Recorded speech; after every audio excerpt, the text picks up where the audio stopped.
Փաշինյանի պահվածքը այդ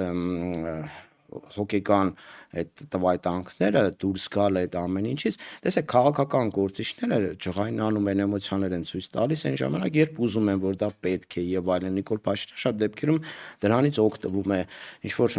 դիվիդենդներ ստանալու եւ այլնի համար, բայց այս դեպքը երեք որ տեղի ունեցավ, դրա մեջ չէր տեղավորվում, այսինքն ինքը ըստ էության հունից դուրս եկավ,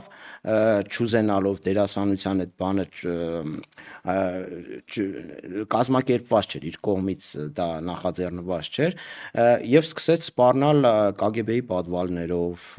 շպիոնների էր փնտրում եւ այլն, երբ մարդը առանց կազմակերպվելու դուրս է գալիս այդ հոգեկան վիճակից, սկսում է իր մոտ խոսել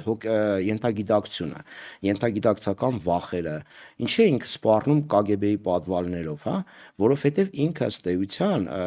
իր մեջ վախեր ունի, որ վերջի արդյունքում ինքը հայտնվելու է այդ KGB-ի պատվալներում, դրա համար սպառնում է իր ընդդիմախոսներին այն բանով, ինչից ինքը շատ